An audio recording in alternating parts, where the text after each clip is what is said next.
There was an entire documentary I saw on pornography in other countries, and how certain restrictions sit on certain things. There was the whole Japanese thing. What kind of documentary was it, Bill? I gotta ask. It was legitimate. It wasn't like anything.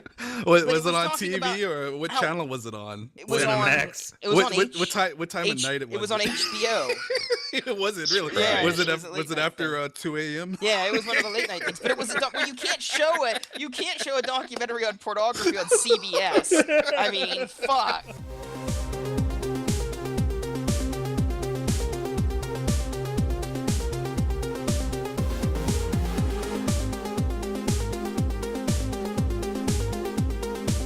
You mentioned shit that doesn't have a movie yet. Oh, no, not a movie.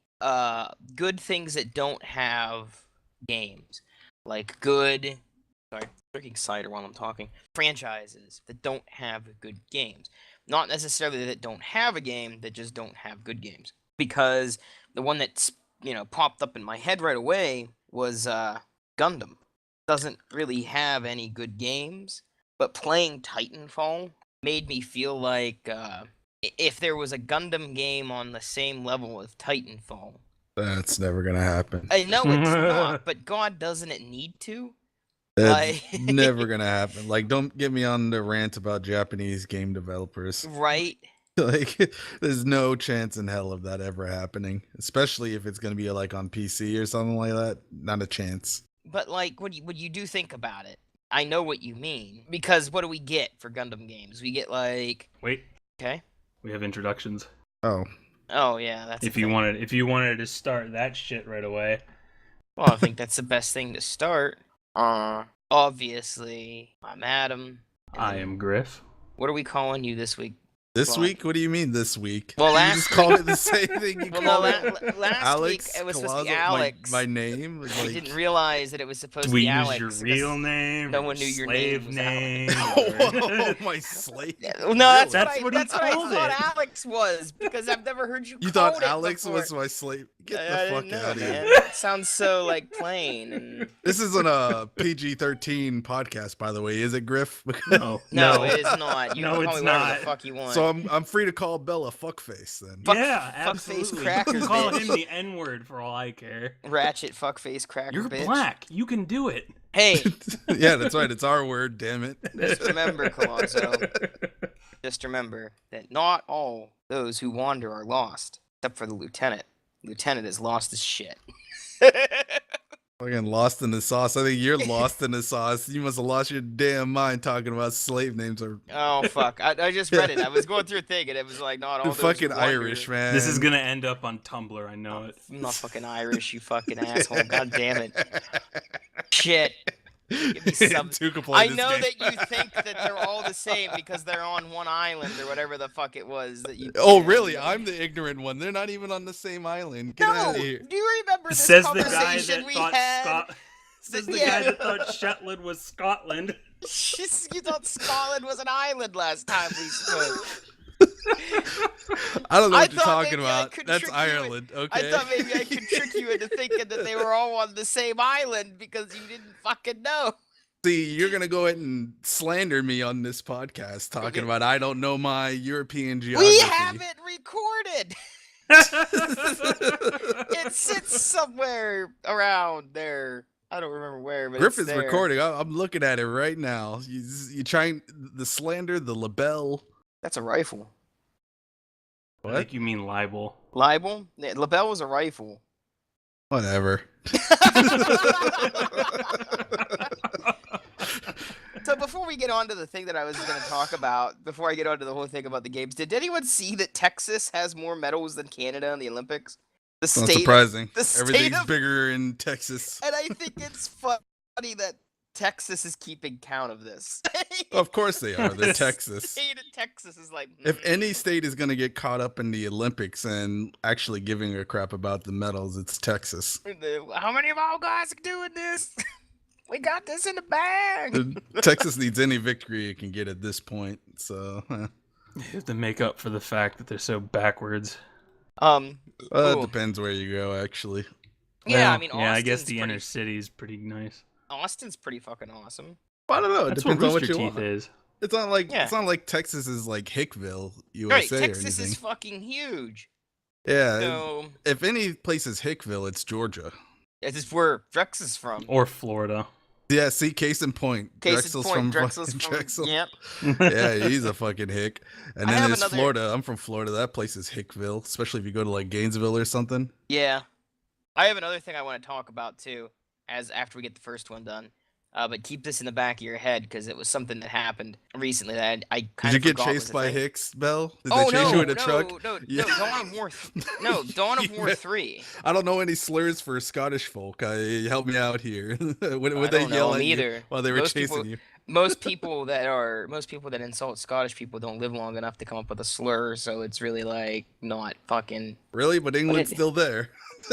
Yeah. We have England's there a word because for of that. its- Alcoholic. England's there because they always attack Scotland when the Scots are fighting each other because they know that they can get away with it. When think aren't they it's- fighting each other? When the English are fighting them. No, but Dawn of War 3 too. Keep that in the back of your head. Oh God, I don't want to, but I will. know, right? I just want to forget it exists. I was excited. I don't know why I got excited, but yeah, we'll get on to that in a minute. First order of business is games that don't have franchises that don't have good games but There you need go. good games. And we were talking about Gundam and how Gundam is No, beholden. you were talking about Gundam. No, Colosso was too, because Colosso said don't get me started on Japanese game design, which is a good point. Because the problem with Gundam games are they're beholden to Japanese development companies. Yeah, and you So- see how well that works out in stuff like Armored Core and everything. Well, can we talk about the most infamous of Gundam games? The Dynasty Warriors Gundam? I was about to say, there's a lot of really bad Gundam games to pick from here. You're gonna have to be a little more specific. Hold Yep. on. What? Are you going to It's defend Gundam- Dynasty Warriors? Dude, Because I but will like- never do this fucking podcast again if you defend Dynasty Warriors. What's Dynasty wrong? Hold Warriors. on. What's wrong with Dynasty Warriors? It's Get good, outta here, clean hack and Griff. slash Are you fun. kidding me? Because it's the same game every fucking year. So's It's like Call of Duty. I don't like. Yeah, Call but of it's worse Duty than Call of but Duty, it's worse too, you because know? like Call of Duty has production value, whereas Didn't like they only do 3 Dynasty Warriors Gundam games anyway? They did more than one? 3 Dynasty Warrior Gundam games. I wasn't aware they bothered with more than one. I know. Yeah, it was during like the PlayStation 2 era. But there's like a Uh, Dynasty Or Warriors no, of I'm everything sorry. now. It There's was like on the Xbox. Gundam Dynasty Warriors, Zelda Dynasty Warriors, Dynasty Warriors and Knuckles. Fucking- Yeah. Dynasty Warriors and Knuckles. Yeah, no, I want to see. There was a project, and I'll have to find it. I can probably find it. There was a project at one point in time to make a Battlefield style game for Gundam, and it looked fucking awesome. And this is back on like Xbox One times, like Battlefield 1942. It just Xbox kind One of is still kind of kicking around, you know. not the original Xbox. There you Like the very first Xbox. Dude, it is Xbox. What kind of fucking backwards ass Long fucking ago in game? a derelict Yeah. industry. Wait, what kind of backward ass fucking company names their goddamn like what third soul Xbox One? Really? the You have to heck? ask that? You have to Fuck ask the company that skipped from Windows 8 to Windows 10? Yeah. They got some Chinese superstition of the number 9. you Yeah. know? So like back when the original Xbox, since we can't say fucking Xbox One because screw you, Bill Gates. Back when the original Xbox was Pretty a thing. sure Bill Gates hasn't No, had it's anything all to do with him. It's all Microsoft in a him. while. It's all him. He just sits in a room and thinks up stupid shit, and is like, "I have money, make it happen." And they're like, Oh, "Okay." is this gonna be like one of those Dragon Ball movie situations where like 20 years from now Bill Gates' brain is gonna be in a case like World's Strongest? Yeah. He's just sitting there thinking up shit ideas. Like, if we release this new operating system that's terrible, people will cry out for the old ones, and then we'll pull support, but give them a vaguely functioning one instead. You pulled that from Futurama. What? The fucking Slurm episode? I don't recall that one. I don't recall that episode. Really? You Yeah. don't remember the Queen Slurm tried to turn Leela into a Slurm Queen, and use her like butt juice to make a new Slurm, and then fucking- everybody will hate it, and then they'll release go back Slurm to the Classic. old one. Yeah, okay, no, that's not where I pulled that from, but I know what you're Aren't talking they about. actually doing that right now? Like, isn't like Crystal Pepsi's back. coming Crystal back? Pepsi's fucking awesome. I don't know. liked I've never had it. I liked it when it first came out because I'm that fucking old. Like I thought like when I was a kid and I remember getting it, I thought it was gonna be like Sprite, but it's not. It just tastes like Pepsi. Like not like Pepsi. It's not just like, oh look, it's Pepsi but clear. It has like a cola taste to it, but it doesn't make you want to vomit like if you drink like 5 of them like Pepsi does. So Who drinks 5 Pepsis back to back? fuck, dude. Or you really don't- any soda? Like You don't know me at Children. work, dude. We don't have anything at work that we can't buy. Like, all right, So are you just gonna like collapse in the middle of one of your reenactments? You know, just blood The clots only from your place- soda fueled the rampage. only place I drink soda at is at work. We have no functioning way of getting a beverage at work except for the soda machine. So unless we want to like go up to the cash register and buy something, but the problem is we can't do that on the clock, but we can use the soda machine on the clock. So basically all day long you're just pounding back. I just drink Diet Pepsi because I don't want to keep That's okay. It's I don't- Diet Pepsi. Well, I don't want to drink that much fucking sugar. I'm gonna die. Let of, me like- pound down like 5 diet Yeah. cheeseburgers. I'm gonna you get know, my- while I'm at work. I'm gonna give myself diabetes if I drink like the. You're gonna full- give diabetes anyway with Diet Pepsi. All it is slightly less sugar. You I don't still think it has any sugar in it. no, it has sugar in It it. has advanced sugar Definitely. substitute. Advanced sugar Oh yeah. substitutes. Yeah, you know, made like in in- laboratories. Yeah, like advanced tea substitute in fucking Hitchhiker's Guide to the Galaxy. That's what Pepsi is. It's the advanced sugar. So how do they make this sugar substitute? Do you know?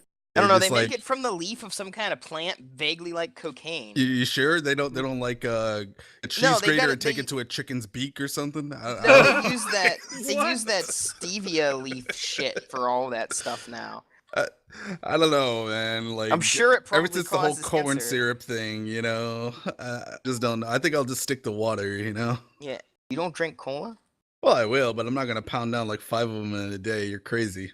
Not even like fruit flavored colas. What's Like the a- difference? I don't know. I find it Wait, easier. wait. What are you trying to say? Are I you trying to say realized something it- about I grape do- soda? Is that what you're trying to say? Fucking all right. I almost said grape soda, not meaning racism. I meant like grape soda. I could drink grape soda, like a lot I of hate it. grape No, soda. Bell, that's grape drink you're thinking of. No, it's not. It's grape soda. Ask Colazzo. It's grape and orange soda.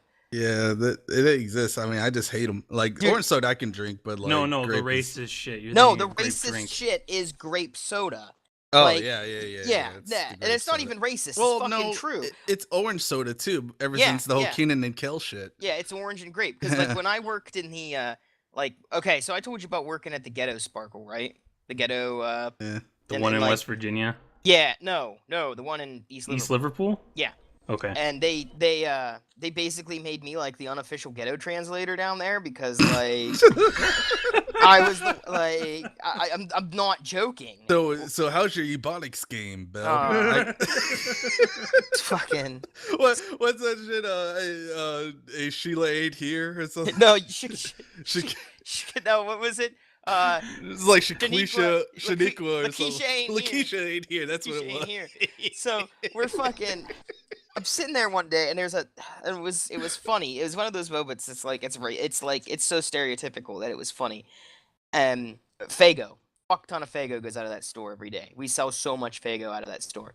And there's this older black gentleman like in the aisle, and he looks a little bit put off. And he's like, "Hey, you got any more Faygo?" And I was like, "I'm looking." And there's a shit ton of Faygo out. And I realized the one we're missing is the orange.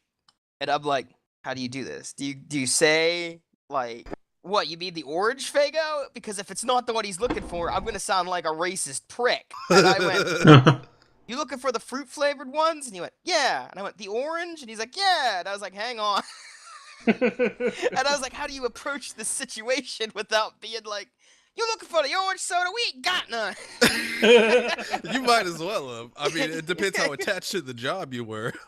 Like, Go in the back, get it yourself. let me go get Lakeisha to get your orange drink, you know? But like, okay. okay, the reason why I made the unofficial ghetto translator was because I knew, like, people thought they were being rude when they would come up. I'm like, dude, that's just kind of how you handle yourself. Like, it ain't rude. They're just being blunt, you know. Like, somebody came up one day and like our freaking we had some kind of meatloaf or something in the case, and like the woman goes, that meatloaf looks like throw up. And I was like, yeah, but it tastes good. And she's like, let me try some. So I gave her a little bit. She's like, oh, I'll take it. Still looks like throw up, though. And, like, the women in the deli were all pissed. I'm like, what? She said it was good. Like, you don't understand. It does. It looks like vomit. It's terrible looking, but it tastes good.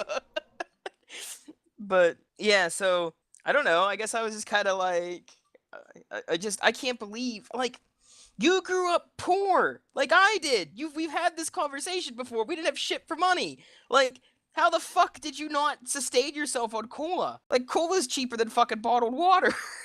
I don't understand. Well, yeah, but I mean, I get over that as get older. Fuck that shit's bred into me. I Well, wouldn't even buy the see, name the brand thing is, shit. like, I'm black and I'm really trying to avoid that stereotype of having the sugar foot that gets lobbed off due to diabetes. So, like, I'm trying to, like, not be that guy. Yeah. Since I know those kind of guys.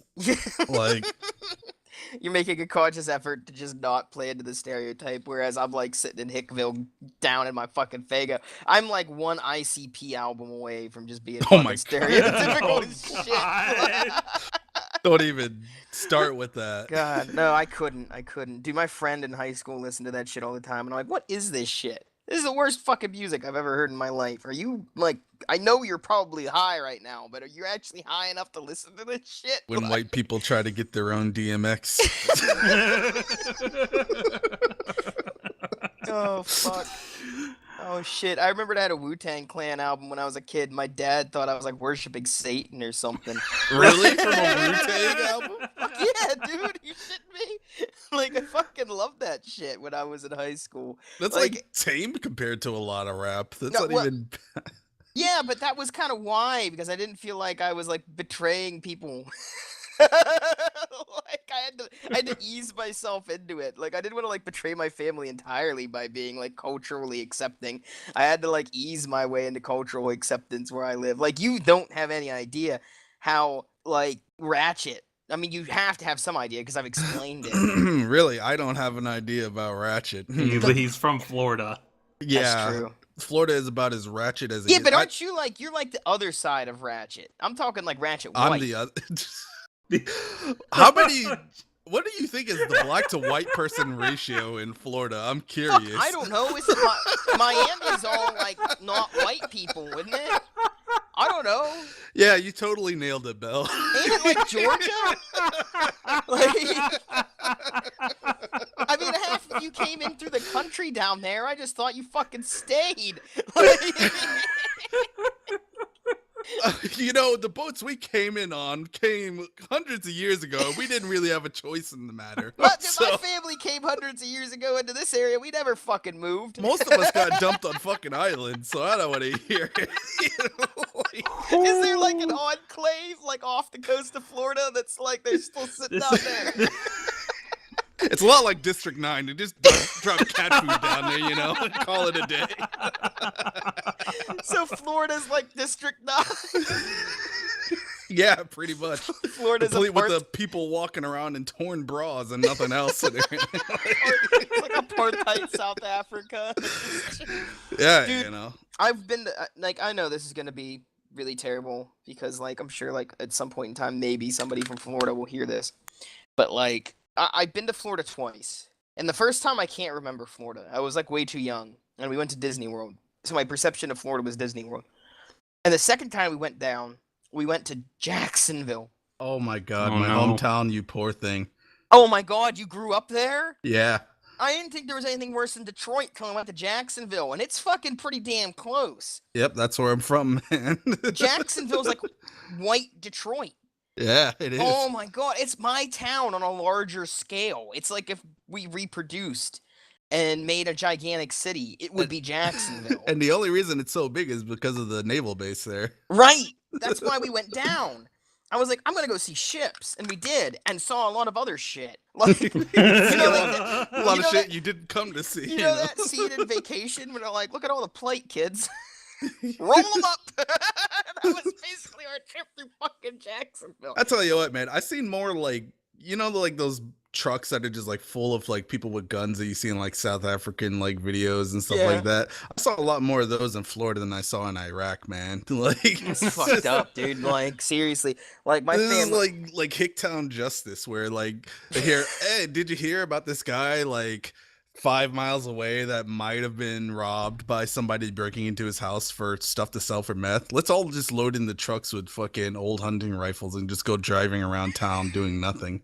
Pretending we're trying to catch somebody. We'll just start harassing random people on the street, like, Oh my god. and I saw that happen a few times. It's like, do you guys really rhetorical question. You really don't have anything better to do. You're stuck in fucking Jacksonville, Yeah, I was Florida. gonna say that's like up here. Like, there's just really nothing else to do. So what the fuck?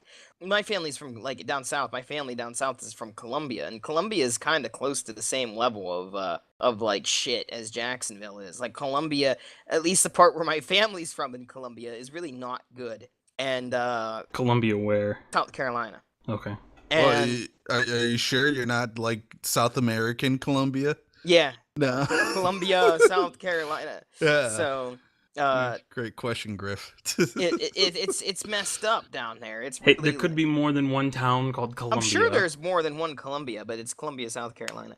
And it made me think about the idea that, like, I don't know, the only big city down south I've ever been to that was really, really nice was Charleston. Charleston's beautiful. Charleston's not too terrible. But What's the average income level at Charleston? I have no idea, but it's still a decent town. But, like, I've been to Jacksonville, I've been to Columbia, and I've been to Charlotte. And all three of those were kind of just meh. And I want to know what it is about the South in general to where... Is this still from Reconstruction? No, it's from meth. Meth. That's what our problem is up here, too. But this was back... I don't know, this is back in the 90s that I was down there, and it still wasn't. Meth was a thing there, too. I didn't Yeah. know. I didn't know. I feel like that was a recent thing. No, Like, I mean, it's always something, man. It's always like hooch or fucking meth or Hooch. just whatever fucking hillbilly bullshit they decide to get down on for the year, I like- miss that. I miss when our problem in our town was hooch because it was just drunks and you can handle drunks, but like, now we got the drug It problem. depends what they're getting drunk on, man. Like, Oh, we just got drunk on like the cheap fucking Floridians are vodka. pretty much where the term "the hell I can't" originated from, man. The Like, hell, I can't drink that gasoline. yeah, this is like the bathtub distilleries in people's backyards, where their dogs are just kind of licking into the tub while they're making alcohol. They occasionally throw in like squirrels and turtles for flavor. Oh, that's not... Anyway, where were we supposed to be talking about video games? Like, why are we I sitting was here? just about to say we derailed this we enough. got caught up in the plight that we like. Our Yeah, respective this isn't what these plight. people came here to listen to. We were supposed to be talking about Gundam. We not- just like offended like 3 fucking states in like 15 Yeah, minutes. but it's like the 3 states with no internet anyway, so. It's like, listen to this shit. So, yeah, but like, can you think of anything aside? Like, you try and get back on track. Anything aside from fucking Gundam? Like, I can think of Gundam. Somebody said, I was talking to my friends about this, and somebody said Superman, and I said, fuck that. Superman can't have a good game. They tried that already, and it was one of the worst games that ever released. What do on you a do in a console. Superman game? Like, Fucking fly around Wow. being invincible. Like, Right. Yeah. right? Oh, so- you know what would be good? And I kind of brought this up the other week. Jericho. yes. Yeah. there Jericho needs would to- be good. There needs to be a game. If it's not just straight Jericho, there needs to be a game really close to that. I would Like- love that. Like where you're kind of not really like some soldier guy or anything like that, but you're like kind of. It's almost like Fallout 4 with the whole settlement thing, except actually fleshed out and like centered around like trying to actually keep your town going in like a. Is Sort of. Jericho the one with the vampires? No. No, it's the show that was based after a terrorist attack wiped 12 American cities off the map with nukes, basically destroyed the government. Like, it's not really a post-apocalyptic, it's more of like a post-government situation where everybody's trying to figure out what happened and like what to do and like what government are they going to fall under, because there's like 5 of them now. Oh, okay. And it's Okay. on. And I've said for so long that I want a game. Screw giving me zombie games. Screw giving me like Fallout. I want a post-apocalyptic-ish style game like that. Yeah, where Where it's like there's still like civilization. It's just your particular country is screwed, and now you've got all bunch of like foreign powers and stuff like that intervening, and like local startup governments like of varying size right, getting exactly. involved. And your primary concern is just keeping your community running. And in Yeah. like how it happens in Jericho, where like neighboring communities can be hostile. Oh yeah. Like the town up the road from you have to do like politics with them, as opposed to some other, no mutants, no weird shit. Yeah, you know exactly. And it's like, you can actually give it like in-depth diplomacy and stuff. You can make multiplayer centered around like people's like towns. Like you can have an instance system where kind of like Hearts of Iron, how like where we're all playing countries, we can all just have our own settlements, and they can actually be like a singular instance where you can actually physically go to those places and everything. You can right. either start shit and try to steal stuff, or actually like do economics with them or whatever. Mm-hmm. And like between all of that, you have to manage like law enforcement in your own town, supplies, like the actual like political like policies and stuff like that. Like more than just another generic like open world game where you're just kind of collecting items and blowing up just before capturing them and crap like that. Yeah. Yeah, like the best way I can think about it is like functionality wise is like DayZ minus the zombies. For me, I feel like Freedom Fighters is a really good like equivalent to that. I don't know if you ever Yeah, played that. but Freedom Fighters is a little bit too. I don't know. I would Well, like. Freedom Fighters is more action orientated because Yeah. it's about the squad mechanics. And by the way, that's a genre that needs to come back because it is Uh-huh. officially dead now. There is literally no squad tactical games left that are in real time anymore. I feel like we were talking about that not on the podcast, but we were talking about that in passing about how games like Full Spectrum Warrior and Full Spectrum Yeah, you Warrior. showed me that. Yeah, Full Spectrum Warrior and Brothers in Arms. How those kind of games went away, and I miss that. There's actual hope for that now. Oh yeah. Nordic just bought up THQ and made them an official part of their company now, and they get all those properties like Full Spectrum Warrior. Oh, that So would there be is fun. there is a chance that we could get Oh, a new really? Full Spectrum Warrior. Yeah, those were pretty good games. Like I really enjoyed those games.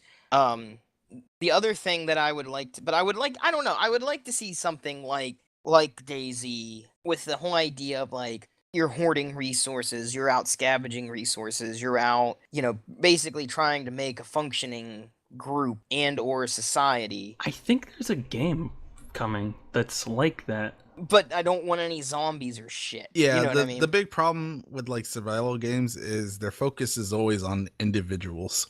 Right. And it's always on like building these doom fortresses and getting to a point where it's not really a struggle to survive anymore because you're only really sustaining yourself. You're not worrying about a bunch of people, Like, And- I think it would be cool if that was an option, that like an individual could go out and do it, but it would benefit you greatly to be part of a group. See, I'm the opposite of that. I feel like, especially with the open world type games, like one of their big downfalls is they don't really have the cohesion of a forced goal to adhere to. And I think actually like just enforcing the fact that you are a part of that settlement, whether you like it or not, because nobody else will take you, obviously, because who would, is a little bit more important to like the actual like integral game design. Kind of like with Metal Gear Solid 5, where yeah, it's technically open world, but you're very goal driven and focused on what you're doing. Like it's not like what's another example of an open world game that's kind of aimless? Like yeah, like DayZ and Rust and stuff like that, where it's open world, but you don't really have any goals or anything. You're kind of just doing whatever, and it's just like, okay, the novelty wears off after a few hours of banging a rock on a tree to collect wood. Yeah, I tried Rust and I didn't like it because I thought maybe Rust would be kind of like what I was looking for, but Rust is weird. The way that Rust is so bad. Yeah, the way that the world in Rust is set up doesn't make any sense. Like, okay, obviously society's here, was here. Why the fuck are we all naked? Yeah, Like, they're you basically know, just like dropped on the beach, and there's like planes and helicopters that fly over and drop crap, and somehow these guys with like no tools or training or anything like that are building giant doom fortresses with wooden doors that take 20 axes and 5 hours to break down. but like Yeah. there was something about that made me think about the game you were talking about. Well, the game that we were discussing, like making it something like Jericho, where um like the drops and stuff that happened. One of the ways that you could force people to be community driven in the game is that drops. Like, okay, so this is the way I had it set up in my head because it's awesome that you said this because I had a thought in my head for how a game like this would work. Would be you start in some chunk of America, I don't know where it would be or whatever country you want it to be, but if it's an American development team, some chunk of America in some state, and make the terrain look believable. Don't go Rust and make like fucking snow-capped mountains right next to Deserts. a fucking desert and a Yeah. fucking jungle. Make it believable to the area that you're in. Fuck, even make real towns. You know what I mean? Go that far with it. Get like real little cities. Like go on Google Maps and find a chunk and model it out. And you have a choice of where you can start. You can start in a town, in a community, or you can start on your own. But if you start in a town or a community, there's benefits. But there's also things like, okay, say you're starting in this city. The people within that city are all allied to you. You can't really fight them unless there's a reason. You know what I mean? Like if somebody does something to like break out of the alliance kind of air quote thing, like you can get outlawed for doing shit. Let's say that. Yeah, like obviously, like if you go and just shoot somebody in town for the fuck of it, then you yourself will get shot. Right, right. I mean, and you can buff it up with some NPCs. You know what I mean? Because NPCs are a good way of keeping people on the rails. Well, If that's you what want I to do something like figured that. the experience would mostly be centered around. I would figure the actual players would mostly just be like the mayor or sheriff and stuff, and then pretty much everybody else would be NPCs. It would be very hard to manage an actual town of players on Right, any right. reasonable scale. But give players the option to do other things. Like if a player wants to be like the town fucking you know, maintenance guy or something like that, they can do that. Like, you don't have to be like the mayor or the fucking sheriff. Always, you could be like anything, like a merchant or whatever you wanted, however you want to play the fucking game. Yeah, yeah. Okay, that's fair enough. Yeah. Yeah, and then you get stuck in the city, and whatever city you pick is what you're allied to. Your alliance is primarily to that city, and if you're on your own, you can be on your own. You can do whatever you want, but given the whatever the situation is, the post crisis situation you're in, the cities will occasionally receive drops, kind of like Rust, like a plane flies over and drops supplies to the city. So the cities can sustain themselves between drops, but the thing is, whatever the controlling groups are that are doing these drops, different groups are doing different drops to different. Oh yeah. See, that's I was just about to bring up a good way to handle the whole quote unquote individual thing is to make a sort of bandit faction, sort of like Jonah's group was in the show. Yeah. Where they don't belong to any town. They're still technically a group. Right. And they can either be antagonistic or helpful depending on the situation. Yeah. Yeah, like they could go like, okay, let's say like we'll use an example of like one certain type of government is dropping supplies to one certain section of the world map, and the advantage to this group is that they give more of like some sustaining resource than the other group gets. So if say like the left hand side of the map, they get a bunch of food and they get a bunch of crafting materials and they get a bunch of stuff to basically benefit them out. But the group on, say, the right-hand side gets more stuff to build, I don't know, like maintenance vehicles or like a weapons drop or something like that. This isn't to say that the group on the left doesn't get weapons drops. It's just say, and don't make it just two factions, because then you run into this problem of, let's say, one faction gets a bunch of weapons drops and another faction gets a bunch of Yeah, it food would have to drops. be at least like 3 or 4. Yeah, Like, because the one faction that gets all the weapons drops is just gonna go shoot the group that takes all the food drops, yeah, and obviously it'd be a little too easy at that point. right. But you could give the groups that get the non-lethal drops. But here's the gotcha. Here's how you throw in the curveball to keep people from getting comfortable. Because a big problem with these survival games is there's a comfort phase where you're just succeeding a little too much. Mm-hmm. And there's really nothing human players can do to stop you after a certain point. It's like with Rust, for instance, again, with the Doom fortresses and crap, and when people get these like little manufacturing wings in their structures and stuff where they just don't really have to be bothered by anybody ever again. This Mm-hmm. is when you do shit. Like you can either have the player bandit faction get a particularly important drop, like say they get a mortar or something like that, or even better, and personally I think this is the more balanced way of doing it, NPCs. Yeah. NPC antagonists, like what was it, Ravenwood in the Yeah. show, Mm-hmm. was really good about that. Like they were basically this kind of semi-neutral faction that belonged to like some vague government that didn't technically like exist at the time. Basically, all they were doing was going around raiding towns for supplies and killing anybody that got in their way. That kind of thing. Like have them like just routinely come through and just like steal people's crap, and they're like really hard to stop, even if you have weapons drops and stuff, because they're just so much better trained. They have like accuracy modifiers that make them damn near aim bots, because they're trained like contractors and stuff. They have high class weapons, like armed vehicles and stuff, and they just come in and they demand from the mayor player, hey, you give us these supplies or we're gonna fuck you up, basically. And Yeah. the easiest option for that at that time would be for that faction to go to the other faction and be like, "Hey, can you help us out?" And if you've been shitting in their, pissing in their cereal the whole entire time they've been playing, they're gonna go, "Fuck you! I hope you die." Yeah, Like exactly. when that comes up. So you'd have to be careful about just going over and raiding the other factions to get what you want, because when something big and bad and third party comes rolling in from outside and wants to kick your ass, everyone's probably gonna have to work together. And if you've messed with one group so bad that they don't want anything to do with you, they're not going to jump to your rescue. They're going to let that happen. Also, say, like, as the game progresses, certain areas can ally themselves with certain factions that are kind of off map, so to speak. So, like, how you had, like, the two different versions of the United States and Jericho? Yeah. Like that. Like, one side can, and if they get attacked, they can get NPC support from that other group. Oh yeah, like say the beginning of season 2, Yeah, where an with the A10 comes A10s. in and bombs the shit out of the newborn troops. Yeah, exactly. Like, and basically the way it would work is every once in a while your radio will actually manage to pick up a transmission and it'll bring a quest up, and the quest will be general to everybody. Everybody can pick it up obviously on their radios, and whatever town actually manages to pull it off gets like plus X amount of influence with that particular faction or something. Yeah, and if you don't want to be allied with that faction, you can just ignore the mission. Be like, I don't. Like, you could have a city that decides it wants to be its own city-state. Like, one of the communities in there could be like, I don't want to be allied with anybody. Like, I wanna do my own thing. Maybe we can make ourselves self-sustaining. It wouldn't be easy to do. It'd be really hard to do.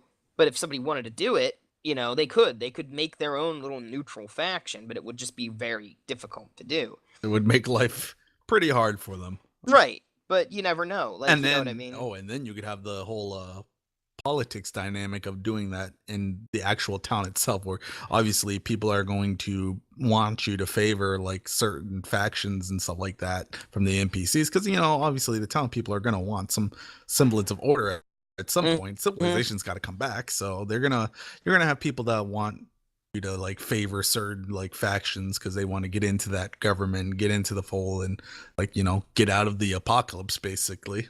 Right. So in the end, the player might want to do it, but the NPCs might not want to. Oh yeah, because otherwise you get booted as mayor. Yeah, I think that would be a cool game. I would play the hell out of really, that. really fun to play that. Like, to play a game. And another thing that you could make to throw a wild card and like a wrench into everybody's plans are things like natural disasters. Oh yeah, absolutely. Like Fallout Storm or something like that. I would say more so trying to keep it from being too post-apocalyptic, because a Fallout Storm would end everybody's game. It would be basically it. Like, well, now we can't grow crops ever again. We're all dead. I mean, more like along the lines like a tornado or a flood or a drought or something that rolls along that fucks something up. Yeah, like you want to build your city on a river. Like okay, you want to not build, but like you want a city on a river, because the city on the river gives you trade with off-map towns. But occasionally that river can flood, and when that river floods, it's going to destroy shit, and you're going to have to fix it. And you can have a city that's out in a big. You sustain yourself completely on crops, but if there's a drought, what are you going to do? How are you going to sustain yourself on those crops if the crops fail? Make it to where there's an upside and a downside to everything that you choose to do, and you have to weigh that. There might never be a fucking flood. You might be on a river and be fine. You know what I mean? But it can happen, and you have to keep that in the back of your head. Like, how much do we want to focus on this? And make it like almost make it like a first person game, but give it aspects of like a strategy game. So you've got strategy stuff, and maybe even like some basic like city management things, like we need to build a new building and just builds. You know what I mean? Yeah, you gotta manage a certain level of happiness and law enforcement and food. Those are like the three basic things, Right. Oh, and power, I guess. Yeah, power would be pretty important too. But yeah, just like those 4 basic things. Right, your 4 basic food groups in a post-apocalyptic situation. Yeah, security, food, and power. Mm-hmm. And I don't know. I think it's kind of a wasted idea. I wouldn't say that it's a brand, but I would say that it's a genre type that needs explored. There's a lot of genres that haven't really been touched on or just haven't been made yet that are, I think, practical, but it's just so much easier to stay in the comfort zone of making the generic first-person shooters or the open world games like Ubisoft, where you don't have to make a whole lot of content because it's really just a collect-a-thon where you're just capturing outposts and reaching radio towers to unlock parts of the map. You're just doing that over and over again. And you run into thanks Ubisoft, by the way. Yeah, I know, right? My favorite genre, just open world games with nothing in the open world. Right. Like, do you remember like Far Cry? Okay, so I made this comment one day and I got kind of grilled for it. Still insist that Far Cry 2 is my favorite Far Cry game. I fully agree with you. Yeah, I've never played Far Cry. Really? You never played Oh, dude. That's the one with the multiplayer co-op, right? I don't think it had co-op. No, it did not have co-op. It had multiplayer, but it didn't have co-op. Fucking Far Cry 2 was you were in Africa and you were a mercenary caught up in the middle of these African groups killing each other. Oh yeah. Your whole goal there was to assassinate an arms dealer, but then you got malaria and things got out of control, as they always do in Africa. Yeah. So Exactly. Yeah, it was a really well-made game. Like, that's how you do a game like Far Cry right. And they completely screwed the pooch in all the sequels that followed. Mm-hmm. And it was really disappointing after playing 2. And everyone's like, they didn't like 2. I said, how did you not like 2? 2 was fun. 2 was a lot of fun. I don't know. It just felt like there was a lot of stuff you could do. I remember there was a mission in that game. I had to go and assassinate somebody. And it sounded like the easiest mission in the world. And then I found out that the guy I was supposed to go assassinate was a Gurkha. And I was like, oh, this just increased exponentially in difficulty because he had like this elite group of mercenaries that surrounded him too. And somehow it never cheesed you. You know what I mean? Like it never put you in a situation where it was like, well, you can't do that this time because the game says so. You literally could approach it however you wanted to approach it. I remember there was a truck convoy on one of the missions I had to destroy. I love those. Yeah, and it just was like, okay, just destroy the convoy before it reaches point A and point B, and that was it. So this assassination mission was like that. It was like, you got to kill this guy. So I decided that instead of trying to like fight my way in, I would start a brush fire down the way and get people to pay attention to the brush fire. And when they ran over to investigate the brush fire, I would sneak in and try to kill the guy. So I started brush fire with my flamethrower. Sure enough, the guys go running over to where the fire is spreading. And I run in, and there's like this janky-ass little shack. And I get over there, and I hear the guy on a phone. Like, he's on his fucking cell phone whenever I get there. And I was like, can it be, like, this easy? And I, like, rolled a grenade through the door. And I just hear him go, oh, shit! Bang! And he just fucking dies. And it's like, mission complete. And I was like, oh, okay. So, but I love that, though. Yeah. Like, you could get real gangster in the game if you really wanted to. And unlike the other Far Cries that followed after it, Yeah. it was actually difficult and kind of forced you to, like, think every time you were doing a mission. Because there was no real standard, easy way to just go through and kill everybody. Like, the biggest problem with Far Cry, introduction of the bow. Yeah. The bow just made everything so fucking easy. Like, it's perfectly silent. It's a one-hit kill. It's perfectly accurate. There's really no downside to this stupid bow. You know, like you go and just clear out an entire outpost with a fucking bow, and that's retarded. And I remember you had to keep your shit maintenance in tune, like your gun Oh yeah, like and your car, and yeah. like, and then when it broke, it was broke. You had to go find another one. And I remember like You know having what was great about that? what was It that? encouraged you to use a bunch of different types of weapons instead of just getting comfortable with like one or two super weapons that had ridiculous stats and everything like that and never broke and always like kill people one hit or set them on fire. Like it forced you to like actually play the content of the game. Yeah, like prime example was I'm doing a raid and it was like up in some kind of like weird colonial fort that was on the map. And I had a Springfield rifle. I had to whack like three specific guys in the fort. So I'm like, I'm gonna go up on the hill. I'm gonna sit up on this hill that I see, and I'm gonna just pull up this old sniper rifle. I'm gonna shoot three guys inside the fort and call it a day. First shot I fire from my Springfield, the gun fucking breaks. And I'm like, oh fuck, now what? God damn, because I didn't have any other sniper rifle. So now I have to sit there and rethink the entire thing. Do I leave and like go home and buy a new gun and just say fuck this mission? Or do I carry on the mission? Dude, it turned into like the fucking A-team by the time I was done with it. I like rigged a truck up with explosives, drove it through the front door, set it off, and then like rushed in behind the burning wreckage of the truck. Went in, started clearing people out, and I could have called help, but I was like, fuck it, I'm doing it on my own because that's how I'm gonna do this.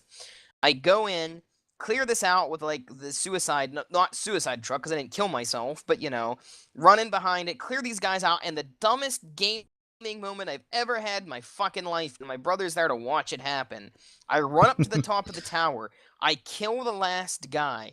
In my head, said that there was a landing on the bottom of the tower, like on the next level down. So I jumped. I said, fuck these stairs, because I had to run up all these stairs. I'm going to jump down. There was no landing. And I just jumped into the middle of the thing and killed myself after pulling off this awesome, like, hit squad mission by myself. I dove off a tower and killed myself.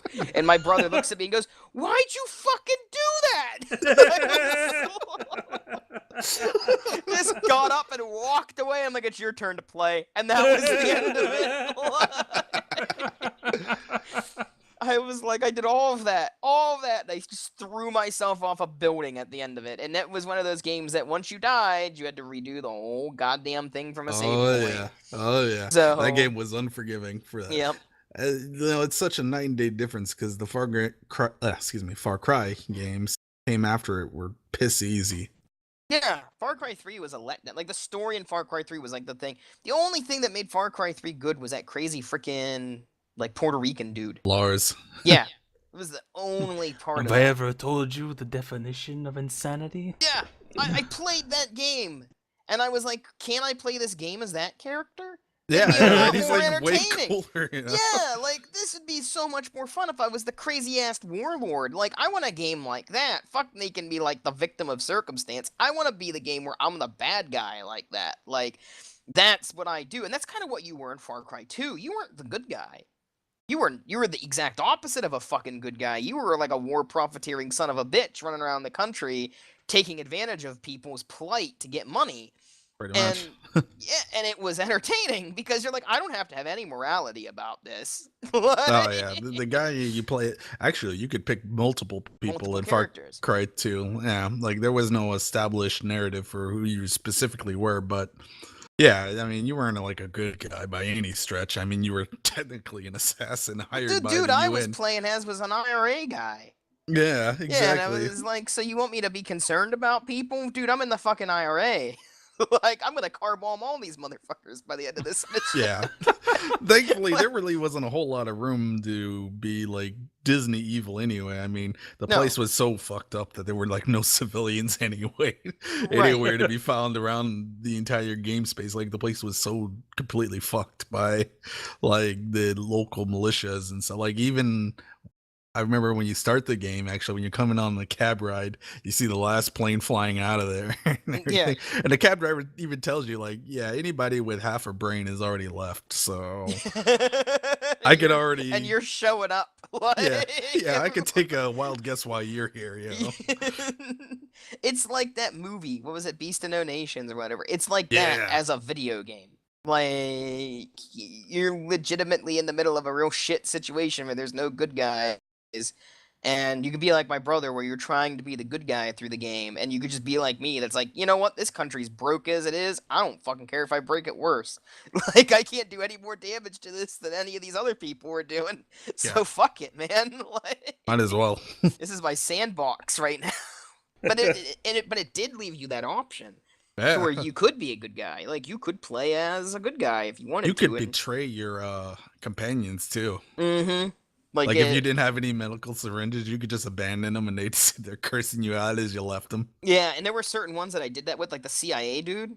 Fuck that Oh, guy. yeah. That guy Yeah. was always trying to be like that, like, voice in my ears, like my Navi that was like, hey, listen, you shouldn't do that. And then I was like, dude, fuck off. And he was dying one game, and I just left him there. And I was like, I'm getting another one. I want that Swedish dude, whatever the Russian guy. Or the sick. The sick was my favorite. Yeah, dude. That was the one that just palled around with me for the whole game, and then he Oh. died, and I felt really bad because I was like, oh. Yeah. It sucks when you just can't save them. There's like nothing you can do for them. Yeah, and I was like, I found one companion in this game I like. It fucking got blown up by an RPG, and I was like, God damn it, man. Yeah, but I love that. The game had like actual costs, like Yeah. it felt like the enemies were actually intimidating. Like in Far Cry 3 and 4, where you're supposed to be up against these like big organized like militaries and stuff like that with like trained contractors and like combined arms. And then Yeah, the like, only you one get- who's not a goon is the guy on top. Yeah, and then you actually get into combat, and it's just like 4 guys in a jeep, and they all just get wrecked.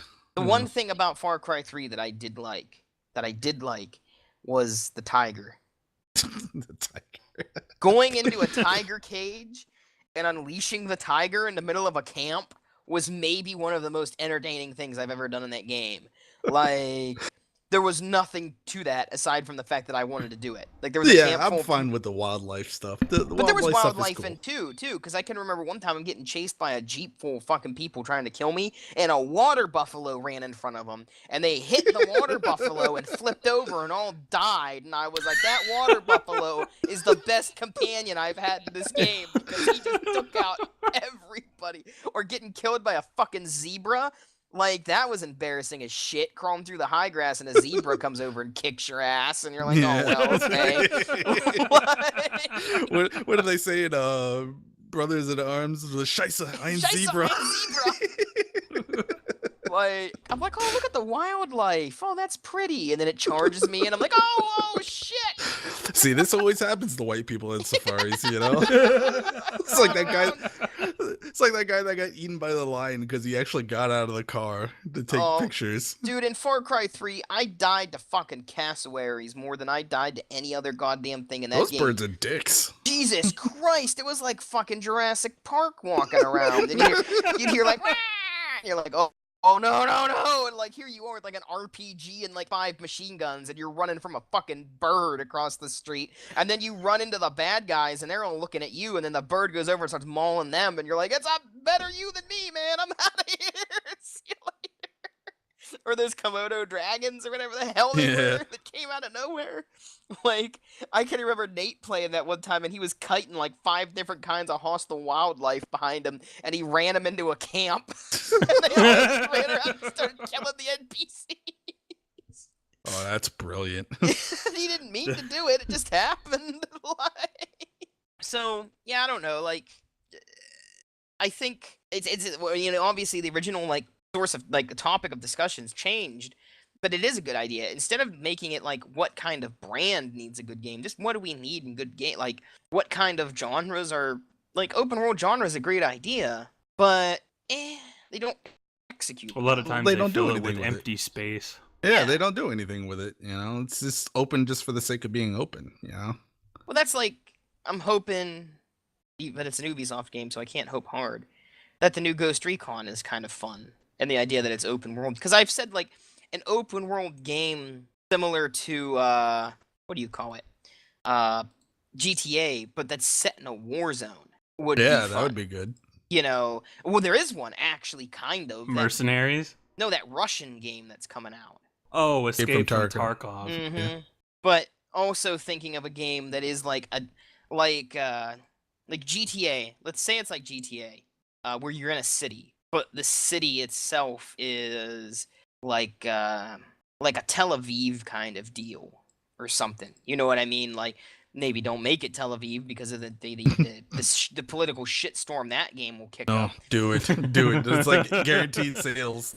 Do it. But that's what I mean to make the game. Okay, so like Do it. when we would play GTA, I would play this game with me and a couple other people where we'd all kit up in military shit and basically just run around and handle people that were causing problems.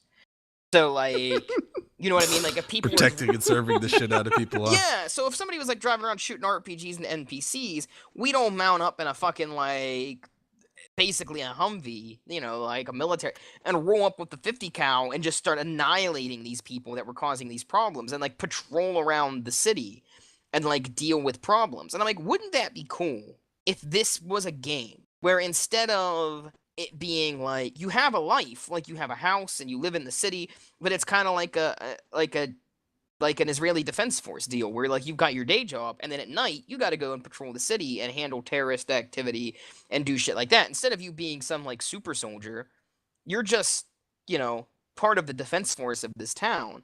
And you and your buds that are playing the game on the world, you can go to the fucking amusement park or the beach or whatever it is. And while you're down there, some fucker could be shooting RPGs into a car, and you gotta like mount up in your fucking like station wagon or whatever it is, and go rolling down to like the assembly point and go deal with the problem. Like that would be an entertaining game to me. And I found out that it almost was a game. Overwatch was originally supposed to be a game called Titan, where you did just that. You played as a character, and during the day you had your day job, and at night, or I think it was like during the day you had your day job, and then at night you were an agent, or during an any point in time, not literally day and night. But like you were a normal person, but you were also an agent for this group. And when shit went down, you went through this big open city and handled it. And now, knowing what Overwatch is, a game like that set in that universe would have been fun as shit. But they scaled it back. They didn't make it, but they turned it into Overwatch. The world and everything they had set up turned into Overwatch.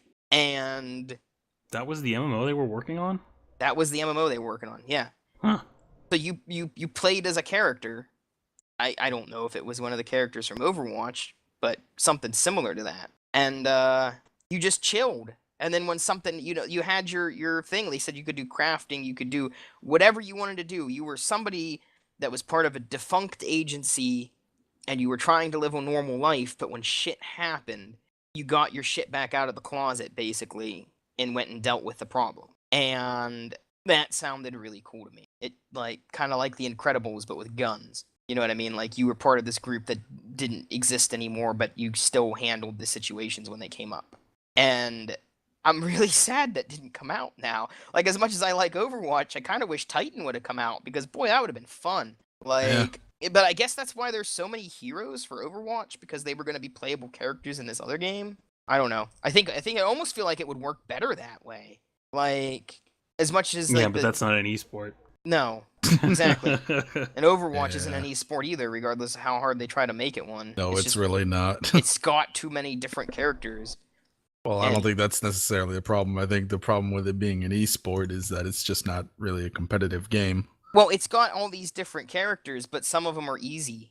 Like, Yeah, I was saying, like, yeah, this is not really a competitive game, you know? Right. Like, it's not gonna be the next Unreal Tournament or Quake, that's for sure. Like, yeah, you know, but Quake is gonna be the next Quake. well, I don't Yeah. even know. it depends on how that class system's done. Yeah, exactly. I Well, was just about yeah, to say that okay. whole class bullshit might trip it up. We'll see. The way I heard it described, I wanted to talk about this today too. The way I heard it described was that it's really nothing. Every character gets one cool thing they can do, and it's not like an ultimate, like an Overwatch. It's just a feature, like a sprint or something that a character can do every once in a while. Like they showed like the one guy in the trailer that can like shoulder charge through people, and it's just something that you get with that character. But weapons and abilities and all that are all the same. So like you don't get any bonuses for like shooting your weapon, or you don't get any special weapons. Like the weapons you still pick up on the map and still do shit like that. But it's just different characters have different things that they can and can't do, but basically the game's functionally the same for everybody. And I don't know, it worked in Halo. Do you remember when you had Halo and you had like the armor locks and stuff like that you could get, but you only Ugh. got like the one? Dude, Like, I loved Halo Reach. yeah, I loved Halo Reach, but I hated that gimmick. Like, I just don't think class systems belong in certain games. but it wasn't really a class system because it was just one thing that you could pick that you could do. Yeah, but it was like a loadout, though. Like, you would start with specific weapons and armored powers and stuff like it. But tell me the first time you armor locked a fucking vehicle though in that game. It wasn't the coolest goddamn feeling in the world to like armor lock a goddamn warthog and watch it blow up as it Yeah, hit some you. asshole tries to run you over, and you're just like, nope. Right, but then you. I then would have a problem with it though if it was like a pickup and not like something you started with and everything. Like, it shouldn't really. Everybody should kind of That's start on kind of- even footing, though. That's kind of my big curmudgeon with their design decision on that, which is a shame because Reach is actually one of my favorite Halo games. I know a lot of Yeah, people me don't too. like it, but single player aside, which I enjoyed more than pretty much any of the other single players aside from maybe ODST. Mm. But, you know, that aside, I thought it had the funnest multiplayer. I loved the hell out of those scenario battles. Ones with the Spartans against the elites, and you actually had like yeah. those like funky objectives you had to do that were like better than just capture a flag or stand in Mhm. this spot, you know? Like, those were actually really fucking cool. And I really liked the whole cinematic flair they had to them. The only other game I've seen that really does that is Killzone.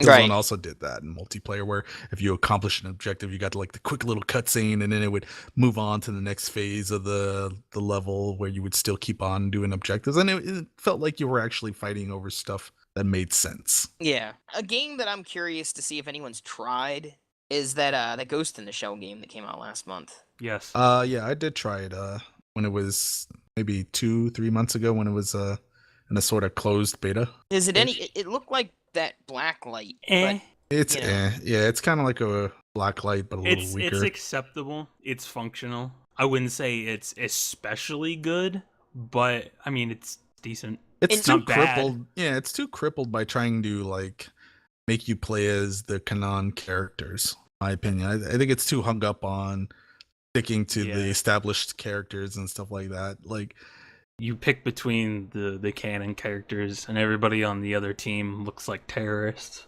yeah, exactly. It just doesn't really look. It's kind of like that whole America's Army thing, where your side always looks like U.S. troops and the other side always looks like terrorists. You know? Oh, see, that's disappointing. I thought it was going to be like, you know what would be a cool way to run that? Would be something kind of like the way Battlefront ran, where heroes were awarded to somebody who was not the new Battlefront, where Yeah, just I was gonna random say the shit. old one. The old one where The real Battlefront.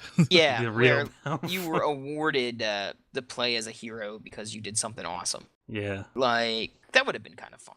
Yeah, you had to be like on a killing streak or something to get them. Yeah. So I've been avoiding. Speaking of new releases, I've been avoiding the elephant in the room. Yeah, you know, it wasn't Angels, sorry, not Agents. Angels Fall First, supposed to be a kind of kind of Battlefront. Yeah. Did it ever come out? Yeah, been out for a while, I believe. I didn't know. It kind of just like disappeared. Like Well, kind of. Never heard You of know, it. it's one of those games where, you know, it's a cool game, but it doesn't have like the big press and stuff like that. Mm-hmm. Like big companies, so it kind of just falls under the radar after a while. So out came No Man's Sky. Oh God, I was really Do we dreading really this need part. to talk about this? I was really dreading this part of the podcast. I knew it was coming out of the blue eventually. Yeah. Nobody I mean- said anything to me about it, but I knew it was gonna No, come. I did. I sent it to you and said that someone's gonna have to talk about it because it's kind of the news of 1, 2, 3, not it. like I've never run into a game that's been more divisive for all the more that it is Oh, I have. than No Man's Sky. Oh, I have. And then this is highly related to No Man's Sky. Star Citizen. Uh-huh. Star Yes. Citizen is like a cult. It is literally a cult. Yeah. It has all the makings of a cult. It has the fanatical followers that give a bunch of money like it's some Scientology situation. You know, Mhm. they're super aggressive and defensive. You know, they spit all kinds of vitriol. You're not allowed to bring up any sort of complaint or what's the word I'm looking for? Not really. I a mean, com- every complaint, community has criticism. that, though. No, but dude, like But trust me, yeah, like Star but Citizen is like next level shit. Like you can get doxxed and stuff like that just for criticizing the game or get your account banned from the forums. From like the smallest criticism, if it's not laced with like 2 paragraphs of how much you love Chris Roberts and his company and the game, it's just something else, man. like I mean, the thing going in No Man's Sky's favor is that it now has mixed reviews instead of generally negative reviews on Steam. Moving on up It's moving up. to a deluxe apartment in the sky. Yeah. God damn it. But like, it's really odd to me that the idea came out where they said that the game is not intended to be a multiplayer game when multiple screenshots and multiple things in videos entirely lead you to believe otherwise. And like the promotional shit where they showed like these massive fleets move in and like engage one another in combat and shit like that. I feel That's all NPC stuff. I'm aware, but I feel like when they were saying that there's going to be multiplayer functionality to this game, that people saw that stuff. I know I did, and thought, oh, that would be really cool if you could do that with a few friends. Like, drop some friends into the game and be like, hey, let's get a fleet and go check out this planet. And then the game comes out, and you can't even see other people on the map. Yep. And Like They, what's really damning is there were a lot of cases that actually had it marked for multiplayer support. yeah, and they told them to put stickers over the back of it. Yeah. Those Like- are those were the pre-order boxes that were sent out before the general release boxes, and they were boxed up by Sony. And you know, big publishers, they have to But pump Steam money also into that had it hype touted train. as massively multiplayer, and then it went to multiplayer, and now it's listed as single player. So this isn't a matter of one person messing up. This is a matter of a lot of people who were going to publish this game out on their platforms and whatnot, believing that this was a multiplayer game. And why did all of these people think it was multiplayer? Like, Miscommunication, probably.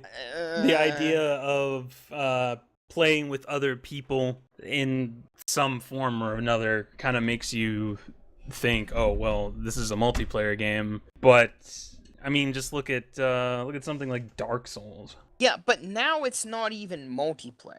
Now that it isn't even alluded to that you can even interact with other people. This is a case to where if anybody wants their money back for this game because of that, I feel like they're completely justified in getting refunded. I really, really do. And I'll give it the idea that it's a pretty game if you can run it. It might as well have just come out on console, because it seems like a lot of people with it on computer have trouble running it, which is going to be the same thing that Star Citizen's running into. Star Citizen They already already runs figured out pretty what the bad. problem with that is. Well, you see, this is great. Well, the that problem is that they're making it on the Crisis engine, which Yeah. is not made to handle this sort of thing at all. this is great that they're figuring this out now after how many years of development? 3. 5. Yeah, exactly. Like, this is, if any big public, this is the point. Also, it was like 20 guys, so But no, you see, wait, because I'm about ready to say what you just said. If any big company pulled this shit, there would be lawsuits out the ass. If EA or somebody pulled this shit, which they do, don't get me wrong, but even big developers, I don't think, have ever done anything quite this not bad. this bad. Yeah, they If this I mean, they would've make been a- mistakes, but they don't like intentionally It try to confuses mislead you. me. It confuses me a lot as to why a big company that all you did was drop $60 or whatever on a game, and that's all you invested in it. Not all. I mean, I'm not trying to downplay investing $60 into a piece of shit and wanting your money back. Why that is, when a company does that, it's the fucking apocalypse. I'll never buy anything from these people ever again, blah, blah, blah. But when some smaller group of people, 20 people is kind of not an unrespectable sized group of people to work on a game now. This isn't like, it's not like they built their own engine from scratch and shit like that. I'm not downplaying what they've done, but I'm saying it's 20 people. They put a game out with people's money they took other people's money, not a development company. It wasn't like a publisher gave them money to make a game. Individual people gave them money to make this game. They took money from common gamers and made a game that ended up not being what was originally made, like originally intended to be made. To me, this is more of a slap in the face to the gaming community than anything that EA or Activision or any of these other companies can pull off. Like, this is somebody that wanted something specifically made. It's kind of like DayZ was to me, where DayZ, the guy wanted a game. It was the game that he wanted, and he took other people's money and made the game that he wanted.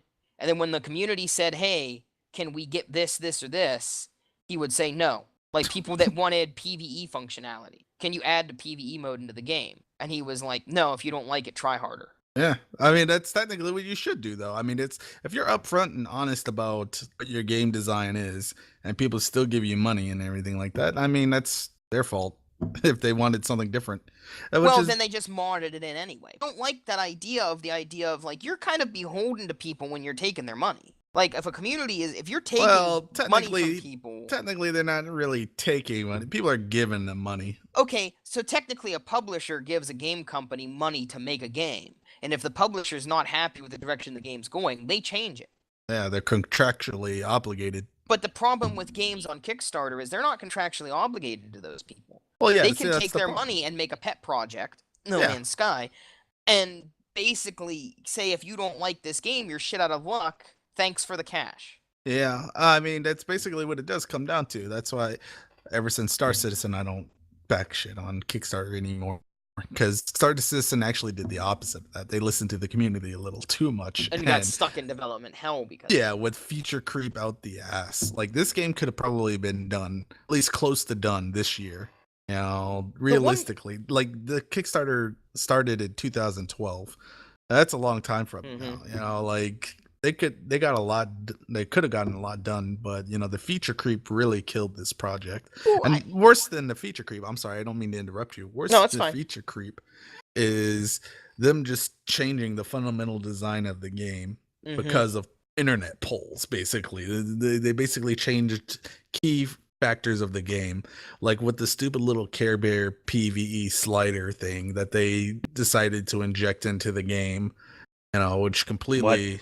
Yeah, there's a little slider system in the game now that is planned that basically if you slide up the slider, it decides how much PvP you would want to deal with. And it can either be full on bring it on kind of mode, or you can just slide it up and say, yeah, you know what, let me just fly around with all this expensive crap and, you know. Why wouldn't you just take the fucking sane normal route that most people do when you do this and make specific servers for that?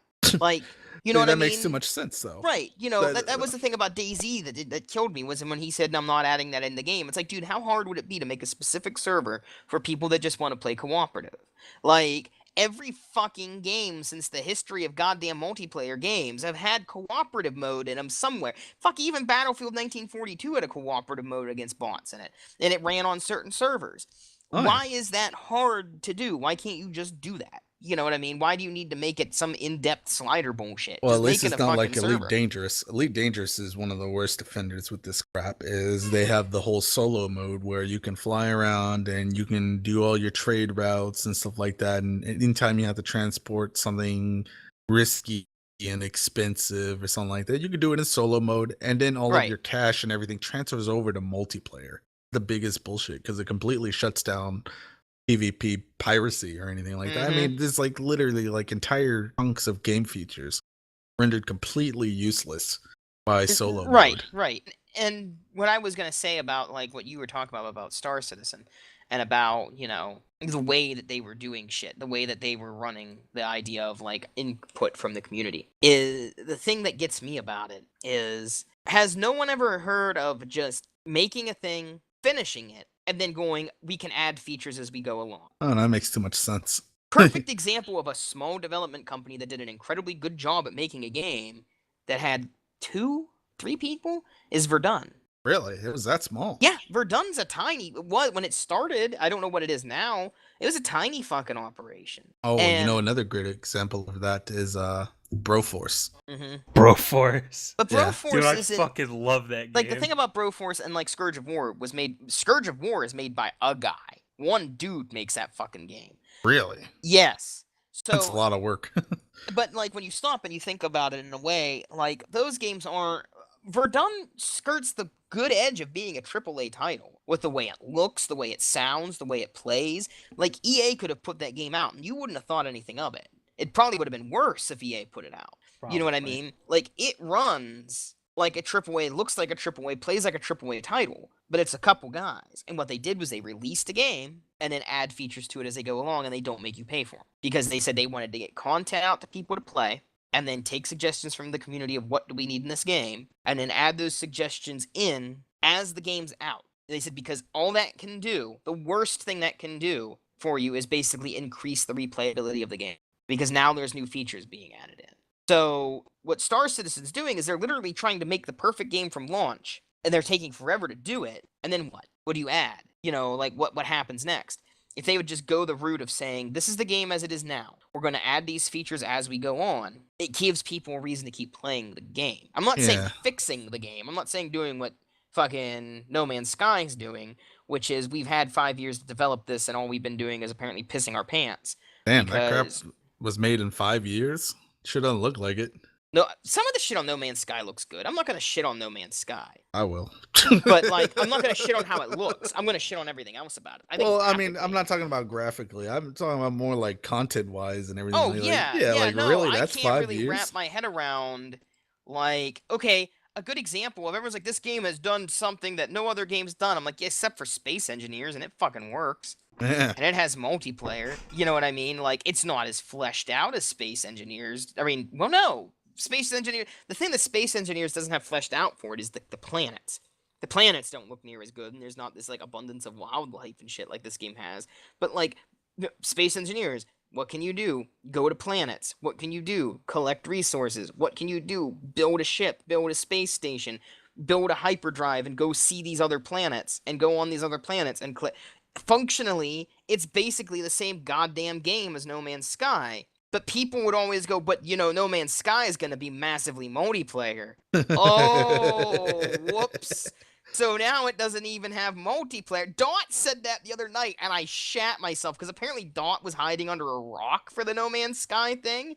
And he goes, yeah, No Man's Sky is just basically like Space Engineers, but you can fit more than 60 people in a server. And I went, no, you can't. There is no multiplayer.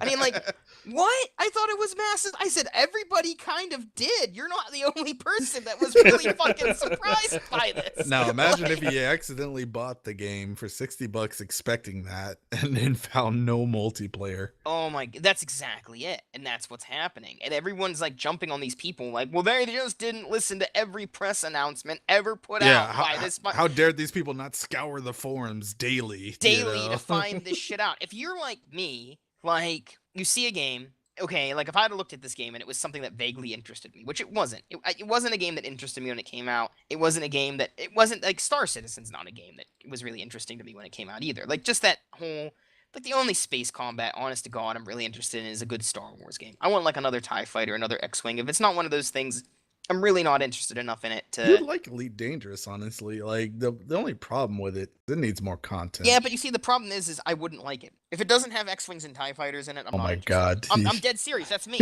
Like space You're- combat to me is not an interesting. I don't know. That Angels Fall first game looks pretty fucking sweet. Yeah, it does look pretty cool. I but wonder that's if it has different. an alive That's- multiplayer. That's different because that's like how PlanetSide was. You know what I mean? Like if I want just space combat, just ship versus ship combat, that's the first thing. But that there pops is into my space head. combat in it. I know, but there's also ground combat and shit. You know what I mean? Like that's okay because if I'm doing a space sim, and you know what I mean when I mean a space sim, something like Star Citizen or something like what was that, Wing Commander?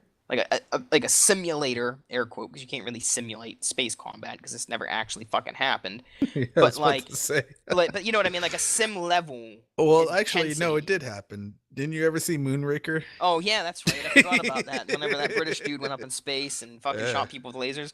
Yeah. No, but like when I'm thinking of like a simulator style space game, I want it to be in something that when I was a kid, I looked at and went, "Wouldn't that be so cool to be in that?" You know what I mean? Like Some people have it for Star Trek. Like, there's this big thing about people that want to be like on a capital ship in Star Trek, like a game where you do that. That's not Star Trek Online because it kind of fucked it up. Well, they have that VR game coming out That's that's what I supposed to do mean. that. Yeah. For me, Yeah, that it sounds was like pretty sweet. For me, it was Expensive. Star Wars. I wanted to get in a fucking X-Wing. I wanted to do all the X-Wing shit. I wanted to go around blowing up TIE Fighter. You know what I mean? And then X-Wing versus TIE Fighter came out back in the DOS days, and that was the most amazing fucking game in the world. I want to see that level of commitment to the simulator aspect for a Star Wars game again. If you DCS X-Wing. Yes. That would be fucking cool. I'm not gonna lie. I would buy that in a heartbeat. And it's a little bit more appealing than because you know what's going to happen if I play Star Citizen is I'm going to be comparing it in my head to Star Wars.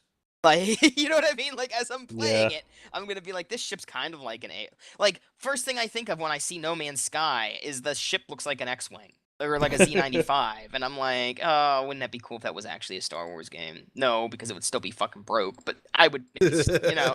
But like, you know, but why can't we get a Star Wars game like that that works? Like Galaxies used to be, you know, like. Yeah, but it was good. And it was good. Like, I don't know. And and my thing is, and this is where I was going with this, if this would have been a Star Wars game, I would have been one of those people that would have probably just dropped money on the Kickstarter and then left. And then just waited for it to come out. And then if it came out, and then suddenly it didn't have multiplayer functionality or something in it, I would have been vaguely pissed off. Because vaguely? I would have been more than vaguely pissed off. I would have been like punching my computer screen and going to look for somebody to hit with my car that was on the development team for fucking this over.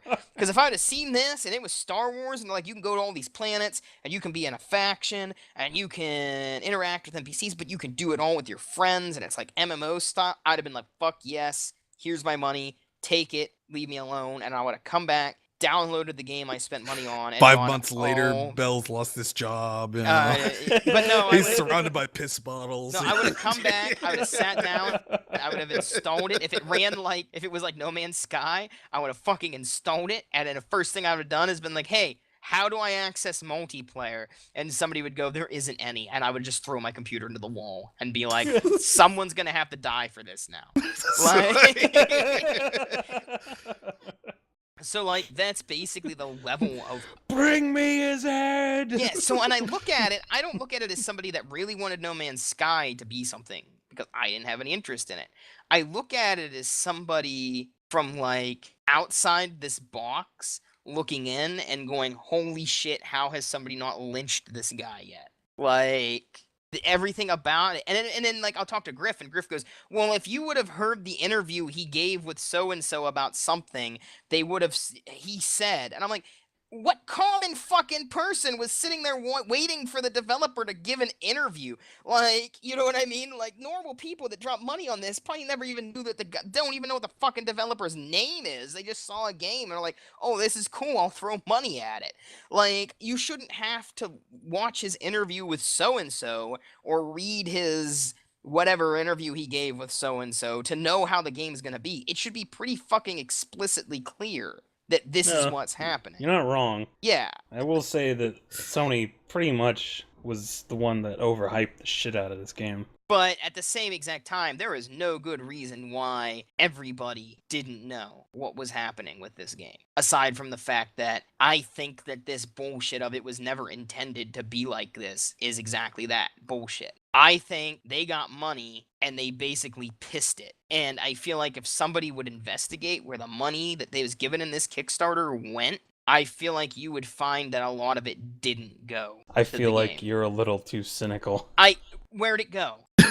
Where did it go? It doesn't fucking function the way it was initially intended to function. It barely functions for people, period. It came out with that's a memory leak problem that they're working on.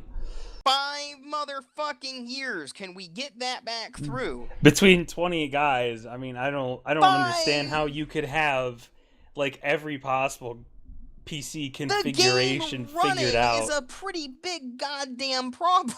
It's kind of the base No, I mean, you're not wrong. You're not wrong. I'm not saying you're wrong. Right. I'm saying that I understand why they wouldn't foresee something like this happening. Well, if they would have had a beta test, they could have. But you know why they didn't want a beta test? Why they didn't release press releases of the game? because they fucking knew what they were putting out wasn't what people thought it was. And they didn't want people to know because they didn't want people trying to cancel their Oh yeah, pre-reserves. they knew it was gonna get a lot of controversy. I mean, Well, that's just conjecture at this point. but is it? I Like- mean, is it really though? Like, You're drawing conclusions from what ifs, and Then I why don't wouldn't really you do think it? that's Why proper. wouldn't you run a beta test, even if it was a closed beta test? Why wouldn't you run a beta test, especially if you're only a 20-person group? well, I could almost see that, but what really strikes me is the lack of like early press copies and stuff like that. Seems very bizarre for such a widely marketed game. You know, If it was one of those two things, if it was like, say they didn't do a beta test, but they did release a press release, or they didn't, do a press release, but they did have a beta test, or, whatever. it is very bizarre for such a hugely marketed game. Why? It's those two things on top of each other that's sketchy as shit. On top of the final product. Like, these two things plus the final product. Because you know what other game did that? Oh, Marine. Yeah, yeah, there you go. They didn't have any testing for it, and they didn't have any press releases. What And Marine? Colonial Marine. Oh. The Oh, it was all Aliens game? hyped up. It was going to be Oh, this awesome Aliens game. Oh, do we have to Oh, go through this yeah. again? Yes, because this is incredibly similar to that. That It's is, not you know, as- it is. I completely forgot about it, but yeah, this is like the same exact thing that happened with Colonial Marines. And that's what I mean. When this happened, and when Gearbox, and all these people fucked this up, it did that company in. I mean, it was a shitstorm. It was I'm never touching an Ubisoft product again. Fuck this company. Fuck these guys. I hope they die. I But think you this- mean Gearbox. That's well. But You said Ubisoft. Yeah, but Yeah. weren't they the ones that published it? Sega. Gearbox Oh. is a publisher, I believe. I thought Sega they were the- owns the rights to the Alien franchise Oh, okay. as far I as thought- video games goes, and then Right. Gearbox, they basically outsourced the entire project to another company so they could work on Yeah, Borderlands well, 2. congrats to them because I've never bought a Gearbox anything But since that's Colonial Marines. Okay, but that's what I mean. Yeah. When that I didn't even happened, buy Borderlands 2. Came with my graphics card. when a big AAA company pulls that shit, that's it for them. That was catastrophic for that company. But everyone's trying to give these guys a free pass because they're not a big company. But it's pretty much exactly the same. I certainly won't be buying anything from that company, that's for sure. And it was the same sketchy shit of whenever you run up on, there's two things in the movie industry and the gaming industry. If a press version of a game isn't given, or if a pre-screening of the movie isn't given, you know it's going to be bad. Oh, You yeah. know something's gone wrong somewhere because they need that day one money. Oh, Because they know that once that day one comes out and it's fucked and word gets around that it's fucked, they're going to lose money. So they need to get that day one money to try to recoup losses or make profit, depending on how it is. Yeah, that's why people push pre-orders so much nowadays. And this I mean, game, we've almost completely moved to digital Right. game purchases now, but people are still pre-ordering. Like, Right. it's bizarre. like, I'll pay money in some circumstances for early access. If it's something that I look at and it already looks like it's playable, it already looks like it's good, I'll pay money for early access to play it through its developmental stages. You know what I mean? Yeah, like maybe like Escape from Tarkov, where it already kind of looks like a finished product. pretty Yeah, or much. Verdun. But Verdun did something awesome. I don't know if anyone ever remembers this, but Verdun released an open alpha version of the game for free. Really? Yes, and I didn't pay any money for Verdun. I got an open alpha, I played it in the beta, and then when the game came out, for certain people that were there for so long, you got a key for Oh Steam. wow, Yeah. that's pretty amazing. That's awesome. And then I trumped it up to everyone else. I was like, buy this fucking game. This is awesome. And like, I'm buying it for people and shit like that. Like, you have to have this game. It worked perfectly. It is a pretty good game. Yeah. Yes. It is a very good game. I mean, and that's what I'm kind of talking about is, and I've been in the closed beta tests and stuff for Verdun, and I've kind of gone through that. When I saw that this wasn't going to get any press copies, and that it didn't have a beta test. That alone scares me when a game doesn't have a beta. Even a closed beta. When it doesn't have a beta, it's worrying. Even Battlefield games have closed beta. You know what I mean? Like, and you already know what you're fucking playing. So, like, when this doesn't have a closed beta, I'm already like, ooh, why aren't they testing it? Especially a 20-man company. Like, wouldn't you want all the help you could get to go through and look for glitches and find things? Why wouldn't you have a beta? Like so many people that pre-ordered, or so many people on our Kickstarter that spent so much money. Like War of Rights is doing. If you Kickstarted us and you donated at a certain level, you can get in at alpha and help us from alpha all the way to the released game. That looks like a fun game. I can't wait for that. This didn't have that option, and that was the problem. It was like, and War of Rights did it because they're a small team. And it's become such a norm nowadays, you know? Like, personally, I'm not the biggest fan of early access in games because it kind of urges developers, once they already have your money, to just, like, kind of piddle Flag about. off. Yeah, like, I'm not a big fan of it for that reason. I've, like, turned off early access on the store page of Steam for that reason. I think the last early access game I picked up was Hellyborn, which is actually pretty good. I do love Hellyborn. I just wish it had more players. Yeah, I didn't want to put money on that yet, but I know what you're talking about. Yeah. I mean, they're cheap. It's like $10, but yeah. I mean, for early access games, I've been burned too many times. You know, I don't really like screwing with it anymore. Yeah, and I don't know. I feel like it should be very hard to defend this development company after this. There's a level of defense you could give, like if it was a functioning game, if it did have this, if it did have that, and if it functioned pretty well on launch, but there were some things wrong here and there, I could see defending the idea of like, oh well, but how do you defend a game that doesn't launch unbroken when they didn't have a test? How do you defend a game that doesn't have multiplayer when it was it looked pretty damn much like it was going to have multiplayer? Like, it's very hard to defend this. And now this goes back to that guy that wanted refunded on his Kickstarter. It all makes a little bit more sense to me. I mean, I thought that guy was in his right to begin with. That if you spend money on a Kickstarter and the game isn't turning out to be what you put money on originally, I feel like you should get refunded that money. That's a right that anybody that gives money to a project should have.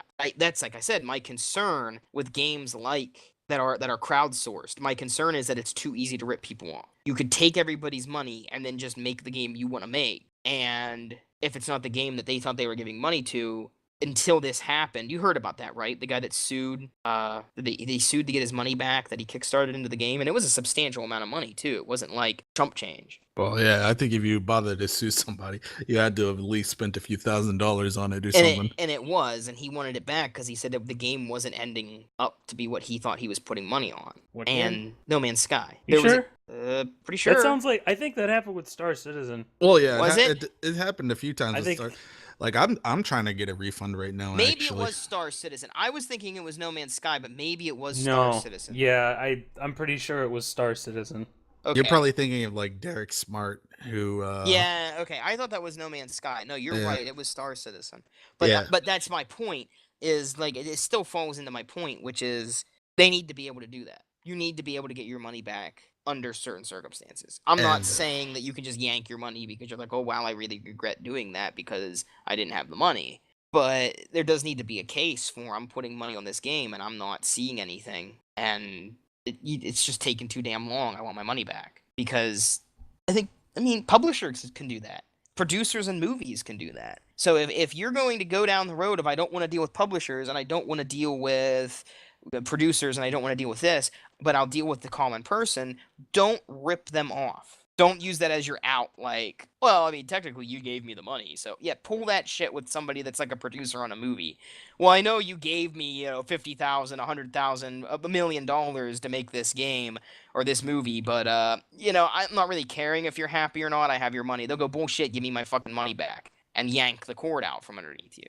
And people that do crowdsourcing, that crowdfunding, they need to have the same rights as these bigger companies that are doing that, or else people are just going to take advantage of the fact that they don't need to be beholden to these people at all. Yeah, I mean, there's already plenty of companies that do it, like the folks that were behind the Stomping Land who literally took the money and ran. Right. And like, you can't get a refund from fucking Steam or anything for it. I mean, this is before they did this whole refunds policy, and which was just kind of scummy. They should have really have given out the refunds for that. Like, there's no reason not to. Like, even before the whole refund system, like, you're gonna buy an early access game and then like the developer falls off the face of the earth suddenly. Mm-hmm. No, you should get your money back. Yeah, for you that. should. You should be. That really destroys consumer confidence in shit like early access. Which begs the question: why do you have that shit on your store if it's just gonna be a fucking scam half the time? Right. And that's what I mean. I think that whole Star Citizen lawsuit thing was very important because it sets a precedent to people that are going to be doing crowdsourcing that you can't just ask money from people and expect no repercussions if you screwed it up. Like, or if you're not giving them what you promised. Well, unfortunately, that's the case right now. I mean, there really is no accountability with that sort of thing. I mean, as But far no, as that I'm did aware, set the there's no. precedent. Yeah, That lawsuit did set a precedent now because he got his money back. So that did yeah, set a. but they settled though. But yeah, but it shows that you can do it. You know what I mean? Like, Well, if you got the money for a freaking lawyer and like a lot of time on your hands, yeah. well, but I mean, it was a settlement. They didn't get told anything in court. yeah, but if you're gonna donate that much money, you're probably going to have the money to do that. Well, You know? the fucky thing about it is it wasn't even really a settlement either. What they did is basically they gave him his refund like before he even asked for it. They just automatically refunded him, and he started making all that ruckus and closed out his account. So I mean, it doesn't really set a good precedent. I mean, it's not like they established that there's any sort of legal recourse. The only reason people are getting refunds right now, even though they changed their terms of service to be extra scummy and prevent refunds, is people that live in the EU actually do have legal consumer protections against that sort of thing. So all they have to do is threaten, and basically Chris Roberts will give them their money rather than deal with it. See, Us I thought people in that America are not so I thought a lucky. court did rule. Unfortunately, no. Oh, No, see, I thought somebody yeah. did rule in favor of him. No, basically what happened is they decided they didn't really want to deal with that crap and get all the bad publicity that would come with it and potentially cause that domino effect you brought up. So they basically just gave him his money. Oh, see, now I thought whenever I heard about the story, I thought that somebody had backed him, like an attorney or somebody had backed him and said that if this went to court, they would win. And then they were like, oh, and then that was when they dropped it. Like, when they found out that if it went to court, they were screwed. I don't know if that would necessarily be true, but I don't think they wanted people getting any ideas if it did end up being the case, you know? Because, I mean, if the president was set that they'd have to actually give out the refunds, and half their freaking people would have asked for refunds, because a lot of people want refunds right now. Hell, I want a refund. It's not the game I backed, you know?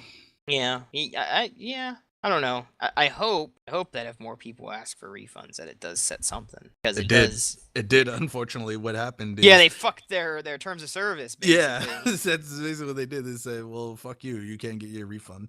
Yeah. Well. And the EU was like, "No, fuck you. Yeah. You've given our people our refunds." Right. Unfortunately, America is kind of like Blade Runner style capitalism, so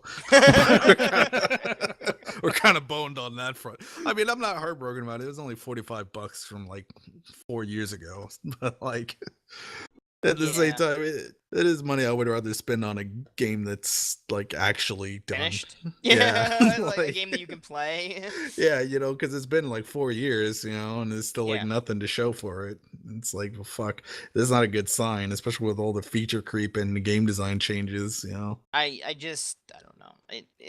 I'm reluctant to crowdsource too many things. Just like you said, like I'm reluctant because of this, because it is I think people do it because they know they can get away with probably screwing people over easier. Because you can't do that. You can't do that with producers. And you can't do that with developers. Because they can yank the money out from underneath you. Because they have a contract that says this is my money you're playing with. And if absolutely. you fucking ruin it, it's not your money. They will sue the piss out of you. Right. And people need that same kind of protection for things like this and for things like Star Citizen. It's ridiculous. So, lessons learned. Yeah. What was that thing you were going on about Dawn of War 3? Dawn of War 3 looks awful. Yeah, but hey, let's try to keep it time constrained. We've already went over an hour, so. Yeah. We can, I would say Dawn of War 3 would be something that would be very good. Because since you haven't seen it yet, Griff, go look up, when we're done tonight, go look up the Dawn of War 3 trailer and tell me what you think of it, because I saw the reveal trailer. I thought it looked fine. Well, the reveal trailer is just a CG cutscene. No. I mean, like, the actual, like, gameplay trailer. Oh, I didn't like it. I didn't like it either. I thought it looked fine. It looks too much like Dawn of War 2. Really? I thought it looked too much like Dawn of War 1. Really? Yeah, where it's like really simple and hands off, and it is kind of like fuck it.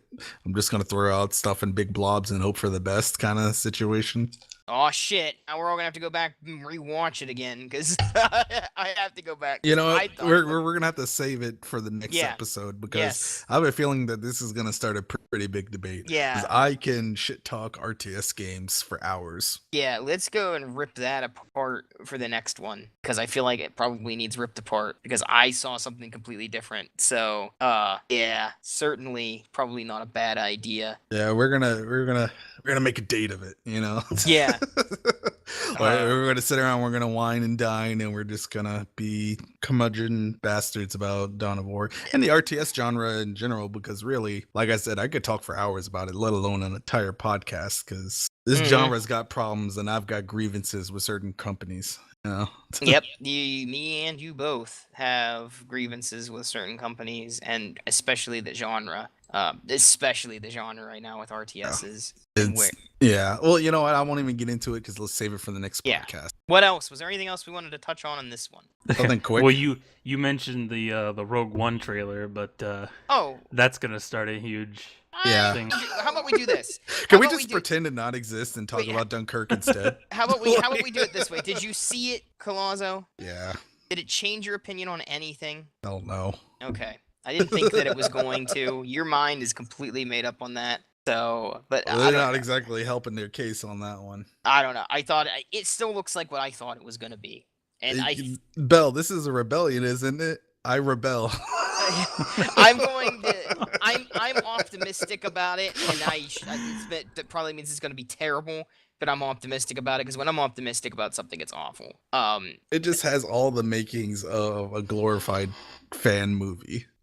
That is the only concern that's sitting in the back of my head, that it does have the potential to fall into Force Awakens territory, depending on how they handle it. Yeah, but even Force Awakens looked good compared to Rogue One, in my opinion. See, to me, I think it looks better than Force Awakens did because it's recognizable to me. Like, I know what's happening. I know like where it's set. I know the setting. I know this and that. So that's why I think I said that in the last podcast. That's kind of why I'm excited about it, is because it's back in the original trilogy time frame. So that gives me a little bit of hope for it. It gives me a new hope. Since Rosas isn't here, I should probably make one of those stupid fucking jokes. Oh my God. So I'm not gonna go so far as to give it a pass. I mean, I'm still a little. I don't bit... think it'll be a bad movie. I just don't think it'll be a terribly good one either. I think that's more my fear of it than it being a bad movie. I'm a little bit more afraid of it being just a generic movie and just something that you forget. Like the sequel to 300. Kind of forgot 300. Yeah, exactly. Because I kind of forgot 300 had a sequel. There you go. Perfect example. Yeah. I guess I I would have watched that movie recently. It's actually pretty good. I watched it all today. right. Actually, it's mediocre. I don't like it. It's like Bell said. It's like really forgettable. It's like not good or bad. It's the worst thing you could be. Mediocre, forgettable. Yeah, like honestly, maybe no one's gonna like this. I kind of felt the same way about the first 300. No, I agree with you. It was kind of a throwaway movie to me. It wasn't exactly like the shit to me. I know my friends all just thought it was the greatest fucking thing to ever stumble onto the face of the planet, and I was like, yeah, I don't know, it's kind of whatever. See, I can't talk about 300 because I have a biased, ingrained hatred of that movie from having to see it almost every day in the DFAC when I was in the Army. Yeah. The two movies we always have Really? to watch. Yeah, like Black Hawk Down and 300. It's all they play in that DFAC, man. Hated that crap. So me personally, I'm really biased because I just don't like seeing the movie anymore or anything related to it. But like, it's just okay. It's not bad or good. It's Yeah. okay. Like an example of a good action movie would be almost any Mad Max movie, really. No, that's stuff you remember. Or Heat. Heat is another good one. Fucking Heat is a great action movie. You know the other thing that I kind of another action movie that I kind of forgot was a pretty good action movie till the other day was Die Hard. Yeah. I don't know why I forgot Die Hard was a good action movie, but I went Die and Hard's watched fantastic. it. I was like, they don't really make action movies this entertaining anymore. Like, I got a video you should watch that actually breaks down why it's so fantastic. Really? Yeah. It's the formula, it's just got it right. And you know what it is? It's also the cinematography behind the action. Yes. It's so hard to find an action movie where you can actually see what's going on now. You know, Yeah. there's the shaky cam and the CG gimmicks. Mhm. And there's just so much crap muddling the screen now to where they do it on purpose for when they can't choreograph actual like scenes, you know. Yes, exactly. They just lose all spectacle, and that kind of defeats the purpose of an action movie, you know. Mhm. Yes, exactly. No, I agree. Like, I like it. I like action movies right now. I think they're. I mean, I don't like action movies right now. Sorry. Michael Bay. Yeah, I don't like action movies right now, and it is one of those things of I kind of miss the old action movies, and I go back and watch the action movies from the '80s, and I realize the closest thing to that we've had was when they did the new Rambo movie. The new Rambo movie felt pretty much like a Rambo movie. And another thing that I kind of stepped back and looked at and kind of realized isn't a bad. They're cheesy as shit. But I watched the first fucking Expendables movie again, and that movie was a kick. Like, it was really. It's so 80s. But that's not bad, dude. I'm not 80s saying action. that's I know. bad. It's just so 80s. I remember my friend gave it shit for that. I'm like, dude, but action movies were good in the 80s. Like, even the bad action movies were good in the 80s. Yeah, I was about like, to say, it's kind of a mixed bag here. Let's not get into stuff like The Running Man. Like... I'm going to put my fist in your stomach and rip out your goddamn spine. Could you imagine if a movie like that came out these days? But, you know, even then they're worth watching because they're so fucking corny. You know, like... I'll give you that. It's still more interesting than a lot of the crap that comes out nowadays. Yeah, it falls into, like I said, like the kaiju movie tropes, where it's corny, so that makes it kind of entertaining. I also have heard really good shit about that new Godzilla, except for one thing. It's not getting a theatrical release in the United States. What? I thought it was. It is not. Well, I guess they don't want it to financially All right. succeed. Let me sharpen my pitchfork. Right? Well, no, it already financially has succeeded in like domestic profit in Japan. Like, Really? Oh god, yeah, it recouped a How lot. cheap did they make it? It is not. It is an expensive movie. It is not an expensive movie, but Japan does that. Like, they did the Attack on Titan thing, the live action over there. Yeah, but that looked really bad. But it recouped. So what's it matter? You know what I mean? Like, we look at it and go, wow, that looks awful. But if it gets its money back and it's successful, I mean, Anime was a mistake. That goes to the that goes to the Gundam games, right? Yeah. It's the same idea of they develop it for their market and their market only. Oh yeah, this entire podcast, they completely escaped my whole rant about Japanese game development. That's okay. I'll get you next episode. I'll get you next episode. Japan. You know, it does come back. It does come back full circle. You know, we started. They can't hide from me forever. Right, and it is one of those things of the development is legitimately there for their market, and they'll publish it outside of the country. Fucking borderline Ugandan game development circles. But we do the same thing. No, we do not do the same thing. Call of Duty blows them out of the water in quality. No, I'm not talking about quality. I'm talking about building it for our market. I'm not talking about cultural. I'm talking about like actual like standards and like design and quality are just really freaking abysmal in Japanese game development. But at the same exact time, like, would you call Call of Duty a quality game? It looks good. Yeah, Plays exactly the same every single time. Yeah, I mean, it is a quality game. It's not a very imaginative game, but no, quality-wise, it's on point. It's very functional. Yeah, the controls are tight and smooth. The graphics are fine. The lighting is decent. That does bring me to a rant about Japanese gaming, which we'll have to go into. Is when you said the controls. I'll tell you, man. Like when we get into that episode, whenever it happens, nobody can escape getting blacked. No, Japan is no exception. Yeah, next week, same bat time, same bat. I was going to ignore it until you said controls, and then I was like, "Fucking no!" Exactly. You're getting sucked into this. We're getting into a cage match here on Japan. Okay, in this corner. How many cool ideas I've seen in a Japanese video game, and I try to play them, and the controls are like fucking PlayStation 1 controls, and you're like, what the fuck is going on? Fucking Resident Evil when you're playing fucking Bop It with your controller. Yes! Just to shoot people. Damn it. Bop it. Twist it. Pull it. Yeah. just to shoot a zombie in the face, man. It's like, come on, It would be man. fine if it changed, but it never did. I Like, didn't I'm really have really a problem with struggling, it personally. you know, I'm like struggling to avoid saying something like really like ignorant and racist about robotic Asians and their ability to like compute like several thousand processes in their mind in order to fucking operate a PlayStation controller properly. Because I was gonna use Medal of Honor as an example of how like all PlayStation 1's games had that problem, right? Because they did. Like Medal of Honor, go back and play the original Medal of Honor on PlayStation and try to remember how you played it. Like that's like playing fucking GoldenEye. How Oh the my hell God. did we ever play GoldenEye? Like, I have no idea. You know, it's why I just don't really bother with console FPS games. You Yeah, know, but then- back but- then we didn't really have much of a choice, but none of them have the choice, you know. Well, I can't even say that. Like the other day, I finally bit the bullet and got Doom on PS4, and God, it's a fun game. But like, as freaking amazing as that game is, every time I'm playing it, I would just rather be on a keyboard and mouse. yeah, the only game that I ever played that I enjoyed more on that I couldn't imagine not playing it on console was Halo. Halo was the first game to have a functioning control scheme on a console for a first-person shooter, I'd agree with that. and I just couldn't imagine playing Halo on a PC. It wouldn't I feel could. right. Oh, I absolutely would. Matter of fact, I did. I used to love the edition on the PC. Oh my God, it was so much better. Yeah, see, I don't But, know what like, it is. It's I just play something Halo about it. Online now and then. Halo Online. Yeah, That's a thing? yeah.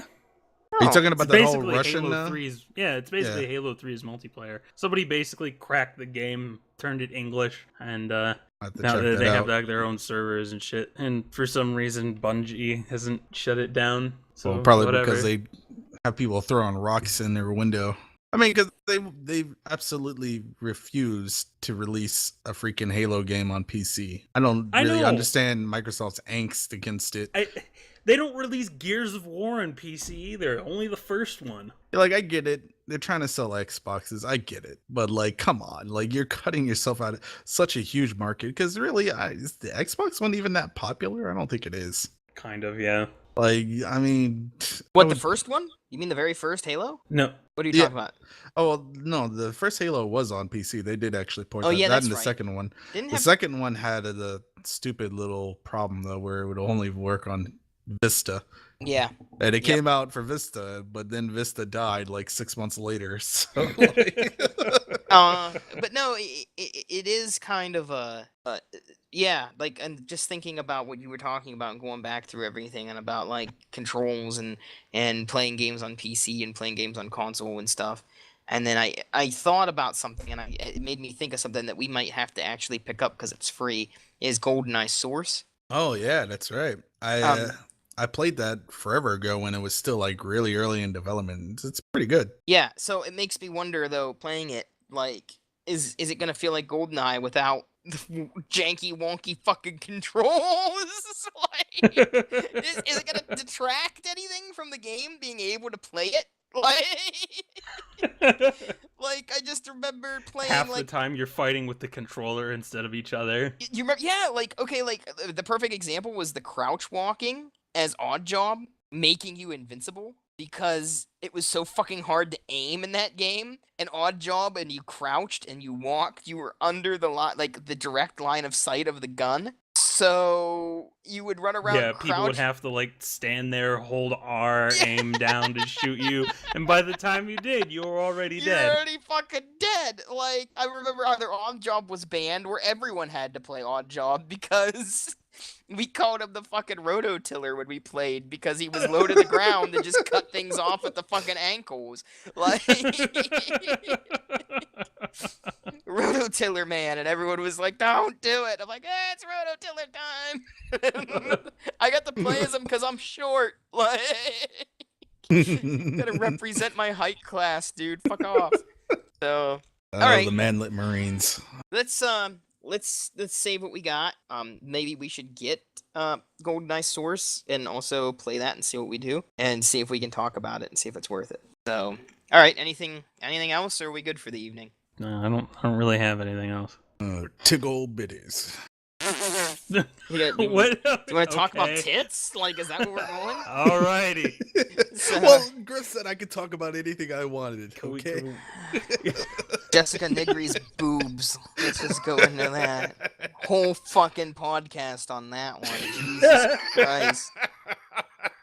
Can you believe I didn't know who the fuck she was until 3 months ago? You? Me. Yeah. What? I did not know who she was. Really? I did not know she was a thing. Like, and then everyone's like, somebody said something about her in TeamSpeak. I'm like, who's that? And they're like, how do you not know? And I'm like, because I live under a fucking rock. Like, if it's not from 10 years ago, I don't know what it is. And they were like, yeah, this chick. And I was like, oh, holy shit, who is she? And they're like, we just told you. And I was like, oh, okay. That's who that is. I think I've heard the name batted around, and now I see why. And then Like, you hear in the background, you hear him pulling tissues out of a box. give me a minute. Got something to do. I'll be right back. I don't even know what she does. Like, Cosplay. I'm like, I don't know who you are, but apparently you do something. Like, I'm late to For the a price. Oh, late to the party That's- on that one. That joke hurts me a little bit. That's right. We're grimy here on the Griefers podcast. You know? You're the one accusing people of prostitution. Whoa, you threw that out there, not me, man. You just said anyone. He does didn't anything say for anything free. specific, to be fair. Yeah, Oh. you know. It was fucking implied. Yeah, I would say fucking is implied, man. Oh shit. Okay, I can't take it anymore. That's it. It's done. We're done. That's it. Signing off. Our theme song was made by Trifer. That's Tripher. You can find him at twitch.tv/Trifer. Thank you and good night. Before we say something else, get us off the fucking air.